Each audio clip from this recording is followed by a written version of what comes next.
শিউলি ব্লগারে সবাইকে স্বাগতম। তো আজকে আপনাদের ভালো লাগবে। যদি ভালো লেগে যায় ইনশাল্লাহ, তাহলে অবশ্যই একটা। শরীর খুবই ক্লান্ত থাকে, সারা রাত যদি না ঘুমোতে পারি। তোমার ভাইয়া। আসসালামু আলাইকুম প্রিয় গাইজ, সবাই কেমন আছেন? নিশ্চয়ই অনেক ভালো আছেন। আলহামদুলিল্লাহ, আমিও আপনাদের দোয়ায় আলহামদুলিল্লাহ মোটামুটি ভালো আছি। তো আজকে বৃহস্পতিবার, মালয়েশিয়া টাইম এখন 10টা বেজে গেছে।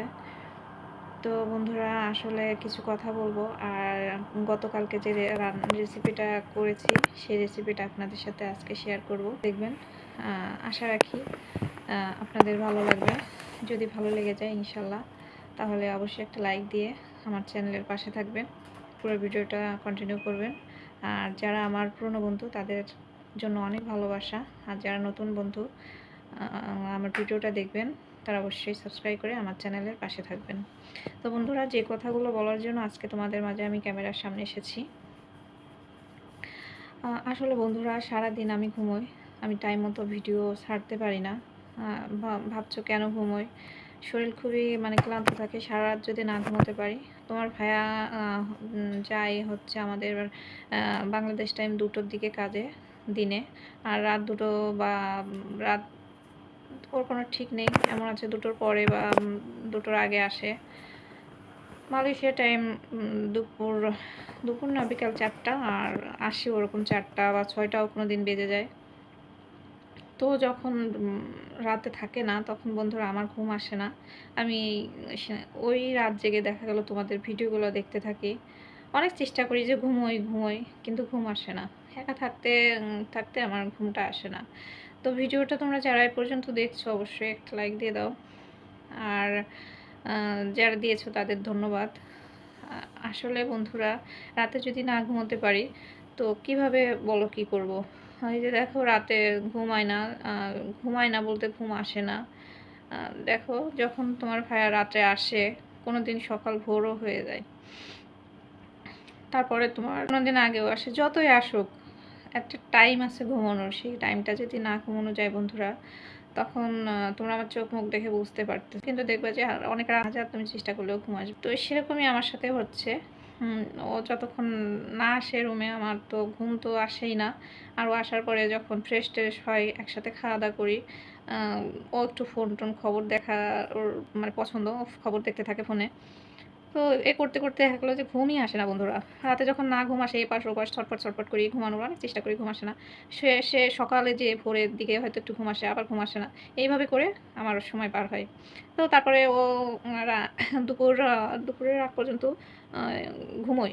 অনেক সময় বস ফোন দেয়, ওর কাজের ওখানে যাওয়া লাগে, আবার ওখান থেকে এসে ফ্রেশ হয়ে খাওয়া দাওয়া করে, তারপরে ও 2টোর দিকে, বা বাংলাদেশ টাইম 2টো আর মালয়েশিয়া টাইম 4টার দিকে ও কাজে চলে যায়। যখন ও চলে যায়, যাওয়ার পরে আমি একটু ঘরটা ফ্রেশ ট্রেশ, রুম টুম ফ্রেশ করে, আমার তখন আর ক্লান্ত লাগে, মনে চায় না যে ফোনটা ধরি, তোমাদের একটা ভিডিও দেখি বা একটা ভিডিও করে ইউটিউবে আপলোড করি। এগুলো আর শরীরে ক্লান্তি লাগে, ঘুম না আসলে এরকমই হয়। তো সেজন্য আসলে আমি টাইম মতো ভিডিও ছাড়তে পারি না বন্ধুরা ইউটিউবে। জানি না আমার ভিডিওটা কতটুকু ইউটিউব সাপোর্ট করবে। প্লিজ তোমরা সহযোগিতা করো, তাহলে হয়তো একটু আমার সাপোর্টটা আমি ঠিকমতো একটু পেতে পারি। তোমরা আমাকে আসলে বলে দাও, আমি কী করবো বলো? আমার তো আসলে ইচ্ছা আছে, কিন্তু আমি সারাদিন দেখো আমার কোনো কাজ নেই, কিন্তু আমার কোনো কাজ নেই, শুধু খাওয়া দাওয়া আর রুমে থাকা, একটু গোছগাছ রাখা, একটু রান্না করা। এই যে সন্ধ্যার সময় রান্না করে তোমাদের সঙ্গে যে একটু ভিডিও করে, এই যে এখন দেখো ভিডিও করে আপলোড করা, তারপরে তোমার এডিটিং করা, সব কিছু করতে যে কত টাইম লেগে যায়। তো এই জন্য আসলে আমি টাইম মতো ভিডিও ছাড়তে পারতেছি না। তোমরা এই জন্য আসলে আমি কী করতে পারি? ইউটিউবের তো একটা নিয়ম আছে জানি, সেই নিয়মের বাইরে আমি যদি আপলোড দিই, আসলে একটু সমস্যা হয়। এখন আমার তো করার কিছু নয়, আমার যে সময় আমি পাচ্ছি, আমি সেই সময়টায় আমি আসলে ভিডিওটা আপলোড করতেছি। জানি না কী হবে। তবে চলো, আমার রেসিপি আছে একটা ছোটো একটু রেসিপি। তোমরা যারা ভিডিওটা দেখতে চাও, অবশ্যই রেসিপিটাও দেখো। আশা রাখছি ভালো লাগবে। তো চলো, কী রেসিপি রাখছি তোমাদের জন্য, সেটাই তোমাদের সাথে শেয়ার করব। তো বন্ধুরা, অলরেডি আমার ডিমগুলা সিদ্ধ দিয়ে রাখছিলাম, সিদ্ধ হয়ে গেছে। এখন আমি ঠান্ডা পানিতে ডিমগুলা ভিজিয়ে রাখছি। তো ভিজিয়ে রাখার পরে সিদ্ধ করে ডিমগুলা আমি ছুলে নিয়েছি। তারপরে কড়াইটা অলরেডি তেল দেওয়া হয়ে গেছে গরম হওয়ার পরে। তো তেল গরম হলে কিন্তু একটু লবণ দিলে ডিমগুলা গায়েও ছিটে আসবে না এবং ডিমগুলা লেগেও যাবে না কড়াইতে। আমার মনে হয় কি যে ডিমের যখন চুলায় দেই, হ্যাঁ, গায়ে অনেক সময় অনেকে কি মানে 100 এর মধ্যে অনেকজনই লবণ হলুদ মেখে নেয়, কিন্তু আমার ভালো লাগে না। আমার মনে হয় কি ডিমগুলো আগে চুলোর পরে মানে তেলের ভিতরে দিলে একটু লবণের ছিটা দিলে কালারগুলো বেশি সুন্দর হয়। যদি তুমি সামান্য একটুও হলুদ দাও তাতেও কালারটা একদম হেভি কালার আসে, আমার যেটা মনে হয়। তো ডিমগুলো আমি ভেজে উঠিয়ে নিলাম। উঠিয়ে নিয়ে তারপরে এর ভিতরে আমি পেঁয়াজ কাটা, আদা রসুন সব কিছু এর ভিতরে দিয়ে আমি এখন একটু হালকা ভেজে নিব।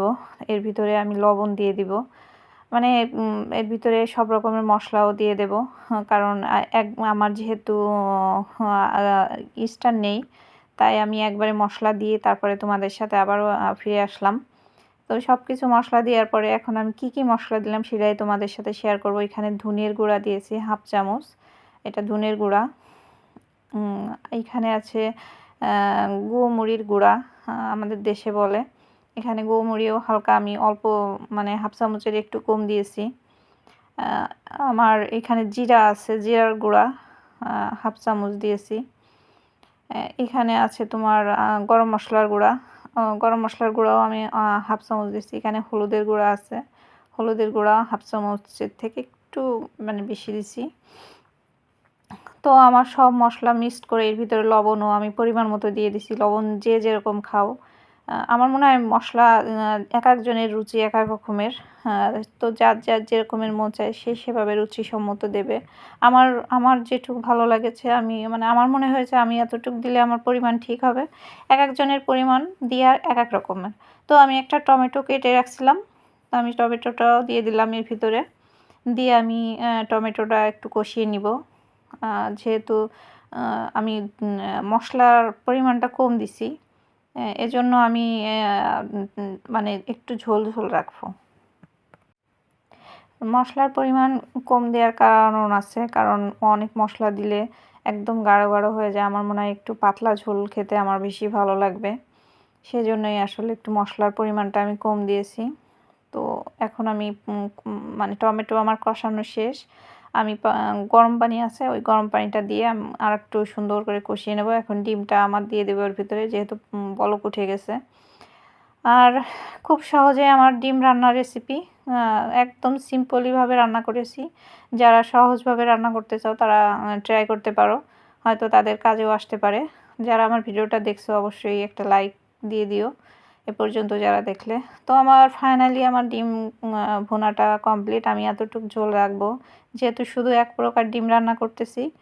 তো ঝোল এতটুক না রাখলে দুজন মানুষ আবার খাবো, দেখা গেলো এটা শুধু একবেলা না, রাত্রে খাওয়ার পরে আবার দুপুরেও খেতে হতে পারে দুজনের। তো আমি একটু চা বানাচ্ছি, দুধ চা, যেহেতু ও দুধ কিনে আনছিল, দুধটা জাল দিছি, ওই দুধটার ভিতরে আমি টি ব্যাগ দিয়ে দিচ্ছি ওর ভিতরে। তো আমার এই পর্যন্তই, আল্লাহ হাফেজ।